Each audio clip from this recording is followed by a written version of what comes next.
जय श्री कृष्ण। कर्मकांड, पूजा मंत्र, स्तोत्र, व्रत कथा एवं सनातन धर्म से जुड़ी जानकारी प्राप्त करने के लिए हमारे YouTube चैनल को सब्सक्राइब करें और ताज़ा अपडेट पाने के लिए घंटी की निशान को भी दबाएं। लोकाभिरामं रणरङ्गधीरं राजीवनेत्रं रघुवंशनाथं कारुण्यरूपं करुणाकरन्तं श्रीरामचन्द्रं शरणं प्रपद्ये। श्रीरामचन्द्रं शरणं प्रपद्ये। सीताराम भगवान की जय, लक्ष्मी नारायण भगवान की जय। युधिष्ठिर ने कहा, हे मधुसूदन, श्रावण मास के शुक्ल पक्ष में किस नाम की एकादशी होती है? कृपया मेरे सामने उसका वर्णन कीजिए। भगवान श्री कृष्ण बोले, राजन, प्राचीन काल की बात है। द्वापर युग के प्रारंभ का समय था। माहिष्मतीपुर में राजा महीजित अपने राज्य का पालन करते थे, किंतु उन्हें कोई संतान नहीं थी, इसलिए वो राज्य उन्हें सुख नहीं प्रतीत होता था। अपनी अवस्था अधिक देखकर राजा को बड़ी चिंता होने लगी। उन्होंने प्रजा वर्ग में बैठकर इस प्रकार कहा, प्रजाजनों, इस जन्म में मुझसे कोई पातक नहीं हुआ। मैंने अपने खजाने में अन्याय से कमाया हुआ धन नहीं जमा किया है। ब्राह्मणों और देवताओं का धन भी मैंने कभी नहीं लिया है। प्रजा का पुत्रवत पालन किया है, धर्म से पृथ्वी पर अधिकार जमाया तथा दुष्टों को बंधु और पुत्रों के समान ही क्यों न रहे हों दंड दिया है। शिष्ट पुरुषों का सदा सम्मान किया है और किसी को द्वेष का पात्र नहीं समझा। फिर क्या कारण है जो मेरे घर में आज तक पुत्र नहीं हुआ? आप लोग इसका विचार करें। राजा के ये वचन सुनकर प्रजा और पुरोहित के साथ ब्राह्मणों ने उनके हित का विचार करके गहन वन में प्रवेश किया। राजा का कल्याण चाहने वाले वह सभी लोग इधर उधर घूमकर ऋषि सेवित आश्रमों की तलाश करने लगे। इतने में ही उन्हें मुनि श्रेष्ठ लोमस का दर्शन हुआ। लोमस जी धर्म के तत्वज्ञ, संपूर्ण शास्त्रों के विशिष्ट विद्वान, दीर्घायु और महात्मा हैं। उनका शरीर लोम से भरा हुआ है। वह ब्रह्मा जी के समान तेजस्वी हैं। एक एक कल्प बीतने पर उनके शरीर का एक एक लोम विशीर्ण होता है, टूटकर गिरता है, इसलिए उनका नाम लोमस हुआ है। वह महामुनि तीनों कालों की बातें जानते हैं। उन्हें देखकर सब लोगों को बड़ा हर्ष हुआ। उन्हें निकट आया देख लोमस जी ने पूछा, तुम सब लोग किस लिए यहाँ आए हो? अपने आगमन का कारण बताओ। तुम लोगों के लिए जो हितकर कार्य होगा उसे मैं अवश्य करूँगा। प्रजाओं ने कहा, ब्राह्मण, इस समय महीजित नाम वाले जो राजा हैं उन्हें कोई पुत्र नहीं है। हम लोग उन्हीं की प्रजा हैं, जिनका उन्होंने पुत्र की भांति पालन किया है। उन्हें पुत्रहीन देख उनके दुख से दुखित हो हम तपस्या करने का दृढ़ निश्चय करके यहाँ आए हैं। द्विजतम राजा के भाग्य से इस समय हमें आपका दर्शन मिल गया है। महापुरुषों के दर्शन से ही मनुष्य के सब कार्य सिद्ध हो जाते हैं। मुने, अब हमें इस उपाय का उपदेश कीजिए जिससे राजा को पुत्र की प्राप्ति हो। उनकी बात सुनकर महर्षि लोमस 2 घड़ी तक ध्यान मग्न हो गए। तत्पश्चात राजा के प्राचीन जन्म का वृत्तांत जानकर उन्होंने कहा, प्रजावृंद सुनो। राजा महीजित पूर्व जन्म में मनुष्यों को चूसने वाला धनहीन वैश्य था। वह वैश्य गांव-गांव घूमकर व्यापार किया करता था। एक दिन जेठ के शुक्ल पक्ष में 10वीं तिथि को जब दोपहर का सूर्य तप रहा था, वो गांव की सीमा में एक जलाशय पर पहुंचा। पानी से भरी हुई बावली देखकर वैश्य ने वहां जल पीने का विचार किया। इतने ही में ही वहां के बछड़े के साथ एक गौ भी आ पहुंची। वो प्यास से व्याकुल और ताप से पीड़ित थी, अतः बावली में जाकर जल पीने लगी। वैश्य ने पानी पीती हुई गाय को हाँक कर दूर हटा दिया और स्वयं पानी पिया। उसी पाप कर्म के कारण राजा इस समय पुत्रहीन हुए हैं। किसी जन्म के पुण्य से उन्हें अकंटक राज्य की प्राप्ति हो गई है। प्रजाओं ने कहा, मुनि पुराण में सुना जाता है कि प्रायश्चित रूप पुण्य से पाप नष्ट हो जाता है, अतः पुण्य का उपदेश कीजिए जिससे उस पाप का नाश हो जाए। लोमस जी बोले, प्रजाजनों, श्रावण मास के शुक्ल पक्ष में जो एकादशी होती है वह पुत्रदा के नाम से विख्यात है। वो मनोवांछित फल प्रदान करने वाली है। तुम लोग उसी का व्रत करो। यह सुनकर प्रजाओं ने मुनि को नमस्कार किया और नगर में आकर विधि पूर्वक पुत्रदा एकादशी के व्रत का अनुष्ठान किया। उन्होंने विधि पूर्वक जागरण भी किया और उसका निर्मल पुण्य राजा को दे दिया। तत्पश्चात रानी ने गर्भ धारण किया और प्रसव का समय आने पर बलवान पुत्र को जन्म दिया। इस महात्म्य को सुनकर मनुष्य पाप से मुक्त हो जाता है तथा इहलोक में सुख पाकर परलोक में स्वर्गीय गति को प्राप्त होता है। धन्य है ऐसी एकादशी व्रत कथा जो भगवान के सभी प्रकार के भक्ति प्रदान करने वाली है।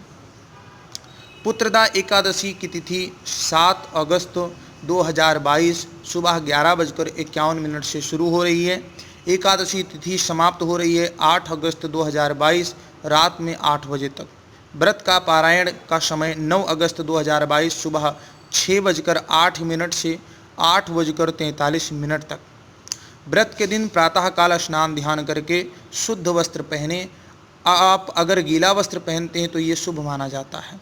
इसके बाद एक चौकी पर पीला वस्त्र बिछाएं, भगवान विष्णु की प्रतिमा को उस पर स्थापित करें। इसके बाद घी का दीपक जलाएं और तुलसी व तिल से उनका अभिषेक करें। एकादशी तिथि के दिन ही श्रावण मास का आखिरी सोमवार होने के कारण मंदिर में भगवान विष्णु की आराधना के साथ साथ भगवान शिव का भी अभिषेक करें। श्रावण मास में पड़ने वाले सभी व्रत एवं त्योहारों का महत्व बढ़ जाता है। इसी प्रकार पुत्रदा एकादशी व्रत रखने से भी व्यक्ति को बहुत लाभ होता है। मान्यता है कि इस व्रत का पालन करने से संतान की प्राप्ति अवश्य ही होती है, इसलिए ऐसे व्रत को जरूर करें। हिंदू धर्म में एकादशी व्रत को बहुत ही महत्वपूर्ण माना गया है। ये व्रत भगवान विष्णु को समर्पित है। मान्यता है कि एकादशी व्रत का पालन करने से व्यक्ति को मृत्यु के बाद मोक्ष की प्राप्ति होती है। आपको बता दें कि पूरे साल में 24 एकादशी तिथि पड़ती है, लेकिन सावन माह के शुक्ल पक्ष की एकादशी तिथि को अधिक महत्वपूर्ण मानी जाती है। सावन मास में एकादशी व्रत को पुत्रदा एकादशी के नाम से भी जाना जाता है। बोलिए लक्ष्मी नारायण भगवान की जय। अगर आपको ऐसे ही व्रत कथा, ज्योतिष, कर्मकांड, भजन कीर्तन कथा, भागवत इत्यादि से जुड़ना है तो आप चैनल को जरूर सब्सक्राइब करके लाइक कमेंट करें और जय श्री कृष्ण जरूर लिखें, जय श्री राधे लिखें, नमो नारायण लिखें। आप सभी को जय श्री राधे, जय श्री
ऐसी